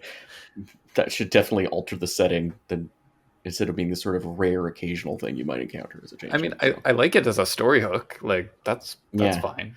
If they were all just in this one department store, that would be... Yeah. Then we get the Zenrei Bunreiku, which are wraiths that work in teams of 3 to break organizations. And I like any reference to Bunreiku puppetry and that kind of stylized presentation of things. I wish we got more information on what they actually did and to what end, but I do like the idea of your syndicate mage or your hyper-capitalist group trying to figure out what their competition is, and it turns out to be a group of traditional Japanese-style puppeteers that are just slowly breaking organizations that they find unbeautiful within Tokyo or something. We get a section called Other Entanglements, and this section was plagued by the fact that it was not clear what the headings were or what they meant. So we had 3 different header types that were all about the same size to my eyes, and only in reading it a second time did I realize how it was trying to be organized. Other entanglement section, we get the idea that there are a bunch of groups that debate on what the nature of progress should be and what the nature of the emperor should be. Most think Japan needs new leadership. They want Akihito out, at least. Then we have the Phoenix Phalanx, who want to see Japan take it in the face again to realize that they need some other way of doing things. Basically, we need to kick them while they're down, and that'll make them realize that their current way of doing things is bad. The Hanawa want to destroy the Imperial Palace and return to Kyoto. The new Imperials want to find a new emperor. The Metsuke, the Kuijin secret police, aren't entirely sure what to do, but they kind of try and keep everything under wraps. I do like the idea of there being a group that tries to keep the masquerade, the illusion, the veil, or whatever intact, and tends to kind of smack down the most extreme expressions of Nightfolk activity across the lines. We get an aside on Japan as a lost tribe of Israel. They are looking for a Jewish emperor, and they are called the New Covenant. I don't know if that has any basis in history. It seems like you can step on all toes possibly at once by misapplying it, but it seems neat. So I'm glad they wrote it and I didn't.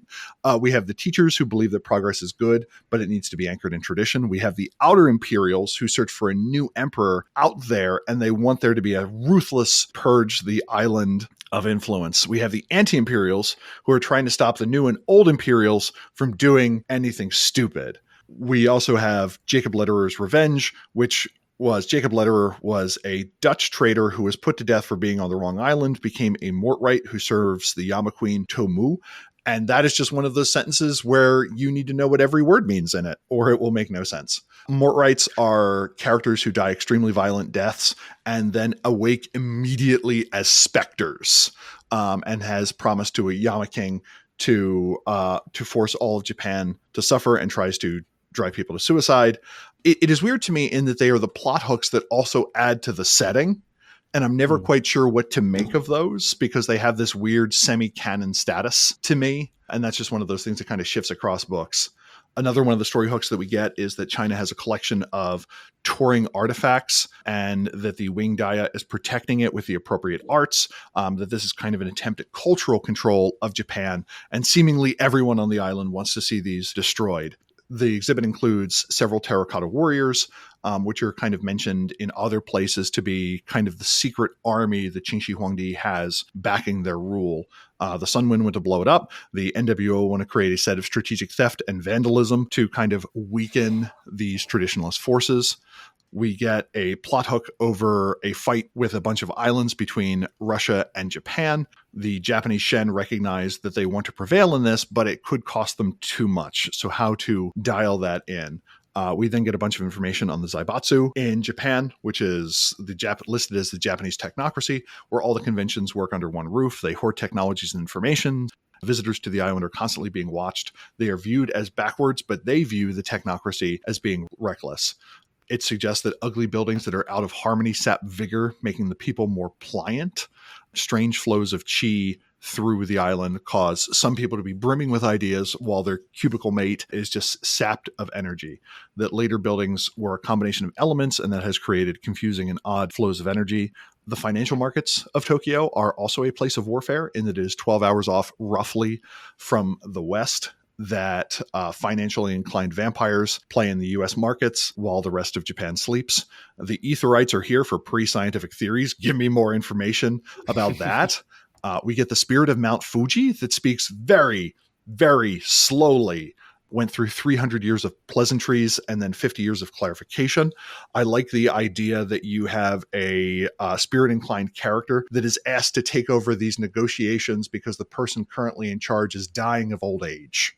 And it also said in the dreaming for that, and that makes no sense. I wanted to hear the Kuijin are going in the dreaming to talk to the. What? I think it's given how we had something about the yin dreaming and the yang dreaming earlier. I think the authors maybe misinterpreted the yin and the yang world as being like dreaming things, and so that makes the connection. We get the idea that Japanese toys themselves are a strong force of banality, but that is fought back against because fans take their backstories and come up with detailed stories involving them, spurring imagination. And then finally, we get Borishima Kira, who is a risen business tycoon. I thought all of these were neat. Pick one. Again, plot hooks seem odd. And then we got a notes page. Why do they keep doing these? Who uses the notes page in their book? Yeah, I think in my head, that is so that they come out with the 96 pages that you need to have 4 24-page folios, because there's one mage book that has 3 of them. And I'm like, that's a lot of notes. I can see having that, but I think almost all of us did the thing where you used a piece of loose leaf paper and then just shoved it in the back. Yeah. It's interesting. I don't have the notes page in my copy. In your Dead Tree copy? Were you on the PDF or the Dead Tree copy? I have a Dead Tree copy. Yeah. Oh, that's interesting. I didn't check. Oh, they stuck it in the PDF? That makes even less sense. Yeah. And that was supposed to be the character sheet for Land of 8 Million Dreams. Go figure it. Can I also just point out that woven through this chapter are also like little cultural asides and setting notes, my favorite of which is the second to last that gives you difficulty adjustments for doing etiquette things if you are a shapeshifter currently in a non-human form, like how to do etiquette when you're in Krynos or Glabro, which is wonderful. It is. That's a useful thing, and I'm like, why do I have to go to Tokyo? The resonance rules in Fallen Tower, Las Vegas. Yeah. So any thoughts on this chapter? I mean, it was absolutely dominated by Wraiths, what for it being a Wraith supplement. This felt like it was both too much and too little, where it's like, oh, let's come back and explain how everything is fought over the Shadowlands. I would have wanted more hooks throughout the book explaining how different groups are engaged in the war, because I am perfectly fine with saying, oh, Tokyo is a city where the most interesting things happening are in the Shadowlands. Here's how it pulls everyone else in. Flowcharts would have helped. Yeah. I feel like this chapter almost could have been broken up and put throughout the other chapters. It might have been easier to just follow everything that way. And then just have a plot hooks chapter. Yeah. Or some other thing. Like, And some of these feel so disconnected from even the other words directly around them. Like the section with the Kumo spiders, I was like, I love these guys, but how does this apply to anything that you've been saying about the Wraith stuff? Like, I feel like the book does that a lot, right? Where it'll drop a thing and I'm like, clearly the developer knew nowhere else to figure out to put this couple of sentences. Yeah. Also, in reference, Terry, to your talking about stepping on all toes at once, I don't know enough from the intercultural perspectives of like China and Japan in particular, how the sort of Dark Kingdom of Jade storyline about the occupation, the resistance, that is a very fraught thing in real world history. That being said, Wraith has frequently treated fraught things in history with, from my understanding, maybe better than average at World of Darkness levels. Given the 20th century history, at least, and the fact that China never successfully invaded Japan, I think it's less. Yeah, this is a weird inversion of what happened in actual history. Yeah, where you had the Japanese control over large portions of China, or pardon me, heavily populated portions of China. But yeah, I am not an expert in the topicality by any means. Fundamentally, all of the little individual story hooks were things I would be much happier to use than that overarching kind of theme. Yeah. If this was World of Darkness Soul, maybe that might have been a bit less. But that would have been, or at least making more sense.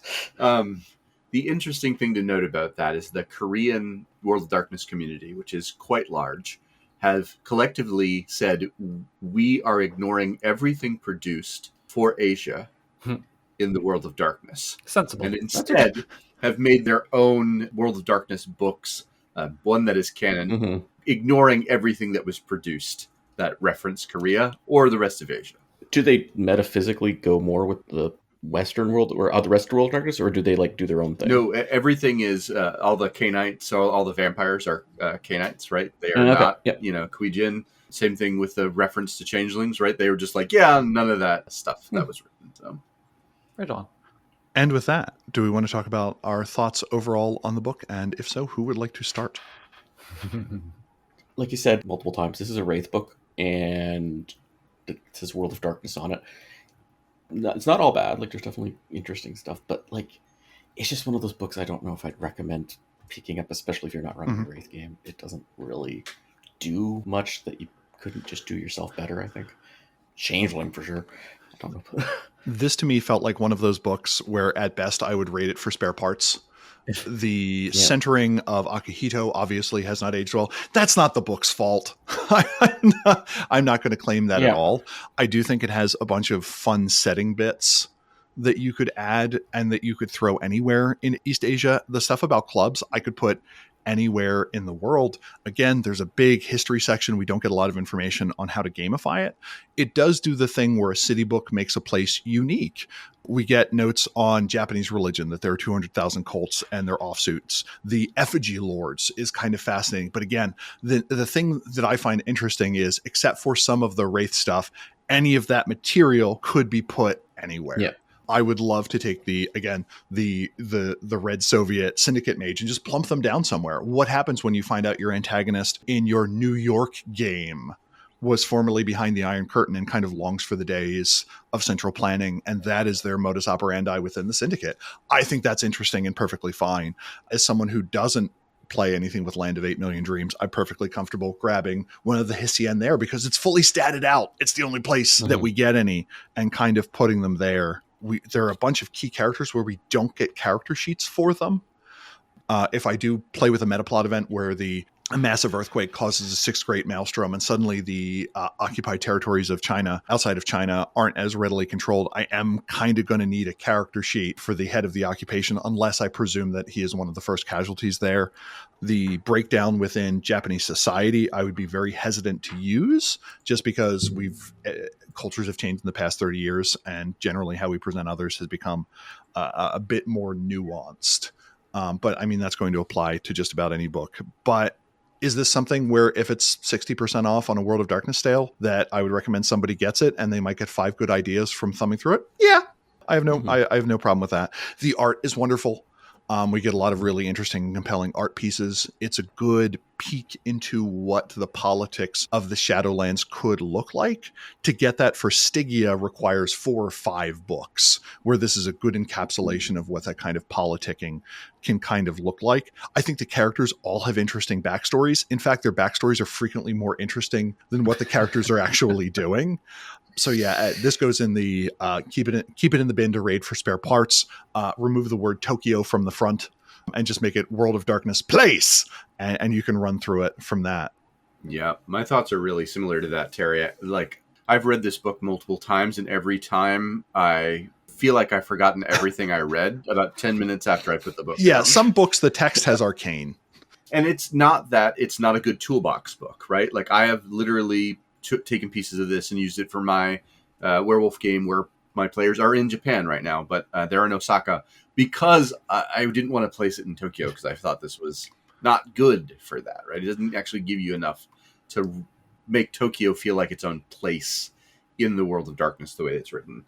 It's not super insensitive in general, in my opinion, which is always a plus for a World of Darkness book. But it doesn't stand out either as really like well developed in regards to culture or people, right? And from a werewolf perspective, this book is completely useless unless you're going in and taking those NPCs that are provided and using them somewhere else, right? Because there's basically nothing you're going to get from werewolf from this book. I agree with the idea that it's basically useless, except for the fact that it's the only 2 stat blocked Xian that we get in like the canon system. And then they're also Yugen 8. Well, yeah, but like, you know, for anyone who prior to Xianfan's book coming out, this was the only example of like how to actually create a storyteller character that had a backstory and options for integrating into a game. Mm-hmm. There are so many missed opportunities I feel in here. Like, I wanted a bunch more about the Tomorrow Garden, or about the kinds of alliances between the Fae of Japan with the other supernaturals. It's being a Wraith book really shows through in that sense. And then, as Lola and Josh said, having more about the history and the culture kind of woven in a non-exoticizing way would have been nice. The geography section was fine. I would have liked to see more supernatural hooks rather than just like, here are some places. But I assume most of this information came from a tourist guide or whatever. I can't envision really using it that often, but maybe once in a while flipping through and having an idea dislodged by the flipping of pages. Yeah, the Tomorrow Gardens to me were particularly fascinating, which is the idea that there's this particular park that has these bubbles kind of coming through from the dreaming that was supposed to represent potential futures for Tokyo. I like the idea of having a shattered penumbra or something like that. And that is what makes Tokyo weird. But again, that is something that you can take and put in any city in the world, that there was a technocrat attempt to harness the dreaming to improve ideation. And that resulted in this weird fracturing of things where that allows your game to suddenly do a retro future game or an anime robot game or a high fantasy game, all set in the same place, but kind of bounded within the penumbra or this weird horizon realm that kind of got attached to the collective unconsciousness of the local area. I tend to be more forgiving of books, and this gives it a firm meh. Yeah. That's sort of my thing too. Like, yeah, there's some World of Darkness books where there's amazing parts and parts that make you very upset and wish that never existed. This has neither of those. It's right. It's just a good meh book. Yeah. Meh plus. And again, this is frequently this is a different writing style than we are used to in contemporary books. This is a book that had a big lift to do, especially when you're describing one of the largest cities on the face of the planet. In terms of total population, where it's like, depending on how you do the math, it's like, 14 million people live here. It's going to have a crowded underworld. And I get it. And from what I understand, there was some boots on the ground familiarity with the area, at least for Tokyo, but an outsider's perspective is only going to be limited unless you are a Tokyo scholar. So, yeah. And even then, it's 1998. So even if somebody living in Tokyo their entire life wrote this, yeah, there'd be things that aren't applicable anymore. 26 years ago, right? If you want to play a historical game set in 1998, perfect, great, exactly what you need. Yeah, you're going to need to do some research if you're in 2024 Tokyo. Yeah, where flip phones are cutting edge. Bring me back. Right. The MP3 has just been come onto the scene. Computer hard drives are like 2 gigs. But anyway, so what's the World of Darkness Network talking about next? Hong Kong is our next big book that we're going to be covering. And if you sense a inappropriate pronunciation of that word, wait for that episode for us to explain it to you. Why it's Hong Kong. That's a bigger book, so it has more. It's a more problematic one in many ways. Yes. Yeah. Okay. Signing off for Mates of the Podcast, Terry Robinson. I guess this is where I'm supposed to say, and I haven't closed my actual show in ages. What do I say at the end? Just make up something. Until we get an answer to the question of when will you rage around a bunch of wraiths, this has been Werewolf the Podcast. I guess I'm not going to do all this. No, yeah, that would be a little bit weird. Yeah. So anyway, it's Josh Hilderup doing Changeling the Podcast. And also, yes. Hi, Pooka. And for Changeling the Podcast, this is Pooka saying, "Ii yume mite ne." What's that mean? Sweet dreams. Oh, that's cute. Okay. Okay. This has been Mage the Podcast, where we keep our katanas in our trench coats, regularly fashion wonders out of used ramune bottles, and uphold the aesthetic ideal of wabi-sabi in our ongoing search for rotes that are elegant and beautiful, but also just a little bit terrible. This show is made possible by our executive producers, whose hallowed ranks you can join at patreon.com/magethepodcast. These include the oracles of the following gyongo, which is the word for Japanese onomatopoeia that often covers sounds and states which don't have designations in English, such as Bad Company, Oracle of Potsupotsu, for the sound of rain that started not too long ago. Benbadalo, Oracle of Pakupaku, the sound for devouring or chomping. Buck Gregory, Oracle of Gosu-Gosu, used for rummaging as through a drawer or undergrowth. Christopher Phillips, Oracle of Fua-Fua, representing something fluffy, spongy, or buoyant. Derek Semsek, Oracle of Suya-Suya, the sound of breathing lightly while sleeping. Drawn Cap, Oracle of Zoku-Zoku, which you get while shivering from fever. Guy Stewart, Oracle of Zuru-Zuru, the sound of noodles being slurped. Jason Vines, Oracle of Boto-Boto, the sound of large drops of liquid falling such as rain or sweat. Mikhail, Oracle of Yura-Yura, indicating something swaying or swinging. Sean Gallagher, Oracle of Shiku-Shiku, the sound of quiet sobbing. Spartacus, Oracle of Doki-Doki, the sound of a heartbeat rapid with excitement. And the crew of Erebus, Oracle of Shin-Shin, for the sound of a brisk and meaningful snowfall. Along with Archmaster Andrew Edelstein, Archmaster Berto, Archmaster Broad of the Blue, Archmaster Dan Svensson, Archmaster Leroy Bryce, Archmaster Morgan Aran, Archmaster Simon Strand, Archmaster Wolf Larryson. Alex, Alexia, Emberversion, Anders S., Blaze Hibbert, Bryce Perry, Bubba the Pale One, Chartan, Sig, Curtis Hendricks, Daniel Cuppen, Daniel Scribner, Darren Hennessy, David Roy, Dennis Osborne, Ian Robertson, EBG, Eli Levenger, Eric Schwenk, George Lara, Gray, Trillic H, Henry Kraft, Ia Bull, Jason Duncan, Jason Kennedy, Jenna F., Jeremy Z., Jarvis Johnson, Kathleen Halprin, Kelrick, Kevin Fitzpatrick, Chris Kenner, Leslie Weatherstone, Laws and Stuff, Manel Canos, Matthew Proyle, Maurice Hopkins, Melissa Krause, Michael Parker, Nibero, Nikita Klaimanov, Patrick McNamara, Rachel Grace, Ricardo, Rob H., Ryan Kendi, Ryan Stray, Samuel Tobin, Sev Nessus, Starfish, Stephen Carton, That's Real Nito, Tyler Bryan, and Will Vincent. Our EP shoutout this week is to Kelrick, whose name at first glance reminded me of the word leek, as in the vegetable related to onions, garlic, and chives. In addition to being a national emblem of Wales and a delicious addition to cream of potato soup, the leek has been cultivated for millennia, with evidence pointing to its regular consumption in ancient Egypt and Mesopotamia. It was the favorite vegetable of Emperor Nero, who believed that eating them in oil would improve the quality of his voice. Frying leeks does indeed make them crunchier and enhances the taste, but perhaps makes them more difficult to spin effectively while scat singing in Finnish, a more recent honored pastime involving this humble vegetable. When I'm next eating 222 grams of leeks to get my recommended daily value of vitamin K, Kelrick, I'll think of you. If you super liked this episode or super didn't, drop us a line at magethepodcast@gmail.com or talk to us at magethepodcast.bisky.social on Blue Sky. We have a Hub and Discord community at discord.me/magethepodcast. If you like us, please give us a review on the platform of your choosing or tell a friend about us. Also go to magethepodcast.com for show notes and all of our previous shows. The road is long and ascension awaits.